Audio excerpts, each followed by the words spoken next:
샬롬, 이동춘 목사입니다. 오늘도 여러분의 삶이 주님의 평안으로 가득하시길 기원하며 하나님의 말씀을 나누겠습니다. 오늘 주시는 말씀은 요한일서 3장 10절에서부터 24절의 말씀입니다. 이 말씀 중에 23절과 24절을 읽겠습니다. 그의 계명은 이것이니 곧 그 아들 예수 그리스도의 이름을 믿고 그가 우리에게 주신 계명대로 서로 사랑할 것이니라. 그의 계명을 지키는 자는 주 안에 거하고 주는 그의 안에 거하시나니 우리에게 주신 성령으로 말미암아 그가 우리 안에 거하시는 줄을 우리가 아느니라. 아멘.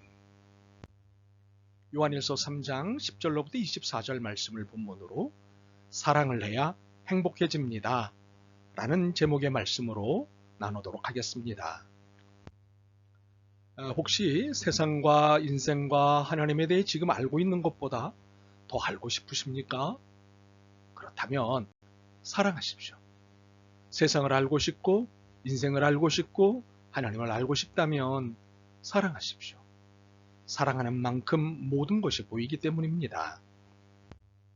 23절과 24절을 다시 읽겠습니다. 그의 계명은 이것이니 곧 그 아들 예수 그리스도의 이름을 믿고 그가 우리에게 주신 계명대로 서로 사랑할 것이니라. 그의 계명을 지키는 자는 주 안에 거하고 주는 그의 안에 거하나니 우리에게 주신 성령으로 말미암아 그가 우리 안에 거하시는 줄을 우리가 아느니라.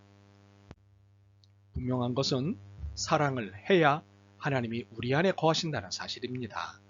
하나님이 우리 안에 거하신다는 것은 하나님을 알게 된다는 뜻입니다. 그러므로 사랑하면 하나님을 알게 됩니다. 하나님의 만드신 세상도 인생도 더불어 알 수 있게 됩니다. 그러므로 사랑을 하지 않는다면 그 어느 것도 여기까지만 알게 되고 여기까지만 보일 뿐입니다.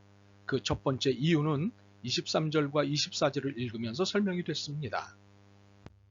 그리고 그 두 번째 이유이자 가장 중요한 이유는 바로 우리 인간이 사랑으로 창조되었기 때문입니다. 하나님은 우리를 하나님의 형상을 따라 손수 만드셨습니다. 다른 피조물들은 모두 말씀으로 만드셨습니다. 그런데 사람인 우리만큼은 손으로 만드셨습니다. 이것은 사랑의 행위셨고 사랑 그 자체였습니다. 하나님은 우리를 만드시고는 이렇게 말씀하셨습니다. 너무 좋다. 그리고 요한을 통해 이렇게 선언하셨습니다. 하나님은 사랑이시다. 그러므로 만약 우리에게 사랑이 빠지거나 결핍되면 인생은 불행과 무지로 둘러싸인 어둠이 되고 맙니다. 그래서 사랑을 모르고 사랑할 줄 모르면 인생도 세상도 하나님도 알 수 없게 됩니다. 그러므로 모두가 사랑입니다. 사랑이 없으면 그 어느 것도 존재할 수 없도록 지어졌기 때문입니다. 우리들의 노래 중에 사랑 노래가 유독 많은 것만 보더라도 모든 피조물은 사랑을 받아야 행복해지고 사랑을 해야 더 행복해진다는 사실을 인정하기 때문입니다. 그러므로 사랑만큼 아름다운 것은 없습니다. 사랑보다 아름다운 것은 없습니다. 하나님은 사랑이시기 때문입니다. 사람은 하나님의 사랑으로 만들어졌습니다. 사랑 없는 인생은 인생이 될 수 없도록 만드셨습니다. 그래서 사랑받아야 하고 사랑해야 합니다. 이것이 인간의 운명이고 우리의 운명입니다. 그렇기에 사랑이 없어지면 이 세상을 살아갈 이유가 없어집니다. 그래서 자살이 나타납니다. 사람은 아무도 사랑할 상대가 없을 때 자살합니다. 그에게 친구가 있고 그를 사랑해주는 사람이 있고 그가 사랑할 사람이 있으면 그는 살아갈 수 있습니다. 사는 것은 곧 사랑하는 것이기 때문입니다. 또한 자살은 우울증이 극대화되는 그 순간 일어납니다. 그런데 우울증은 사랑의 결핍을 느낄 때 나타나기 시작합니다. 지금 현대인들은 집단 우울증에 걸려 있습니다. 죽음을 수시로 느끼고 수시로 죽음을 생각합니다. 이는 사랑을 너무도 필요로 한다는 증거입니다. 그렇다면 현재 이 땅에 사랑이라는 것이 점차 없어져서 그러는 걸까요? 아닙니다. 사랑을 그 어느 때보다도 많이 말하고 많이 표현하고 있습니다. 넘치느니 사랑 노래고 들리느니 사랑 이야기입니다.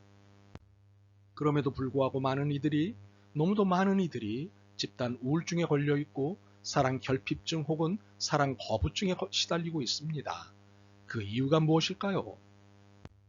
그것은 자기만을 사랑하고 자기만을 사랑해 주길 바라기 때문입니다. 더욱이 자기중심적 사랑을 하기 때문입니다. 이러면 이것을 사랑이라 말할 수 없습니다. 탐욕입니다. 이것은 사랑 이기주의입니다. 물론 나도 사랑을 받아야 합니다. 그래야 살 수 있습니다. 그러나 나만 나 중심으로 내가 먼저 내가 더 많이 사랑을 받아야 한다고 생각하면 이는 탐욕입니다. 타인에 대한 배려가 없는 이기적 사랑은 결국 타인을 죽이는 탐욕이 되고 맙니다. 그렇기에 내가 사랑에 목마른 것처럼 다른 사람들도 사랑에 목마르고 필요하다는 것을 똑같이 인정하고 배려하는 것이 진정한 사랑입니다. 물론 무조건 타인만을 배려하여 자신에게는 사랑이 필요 없는 것처럼 행동하는 경우가 있는데 이는 다음의 사실을 모르는 경우입니다. 즉, 사랑을 받아본 사람만이 진정한 사랑을 할 수 있다는 사실입니다. 그렇기에 내가 사랑에 목마른 것처럼 다른 사람들도 사랑에 목마르고 필요하다는 것을 똑같이 인정하고 배려하는 것이 진정한 사랑입니다. 읽은 본문은 서로 사랑하라는 말씀을 몇 차례나 하고 있습니다. 이것은 사랑 이타주의입니다. 그런데 사랑 이타주의에 놀라운 신비가 있습니다. 공급한 사랑이 다시 나를 채우기 시작한다는 사실입니다. 주었을 뿐인데 유통시킨 그 사랑이 내게 다시 돌아온다는 사실입니다. 사랑은 이렇게 재생산되고 배수의 배수가 됩니다. 무한 사랑의 축복이 임하게 됩니다. 바로 이 신비가 10절에서 지적하는 사실을 증명하기도 하는 것입니다. 이러므로 하나님의 자녀들과 마귀의 자녀들이 드러나나니 무릇 의를 행하지 아니하는 자나 또는 그 형제를 사랑하지 아니하는 자는 하나님께 속하지 아니하니라. 그러므로 사랑에 속한 칭찬을 많이 할 수 있기를 바랍니다.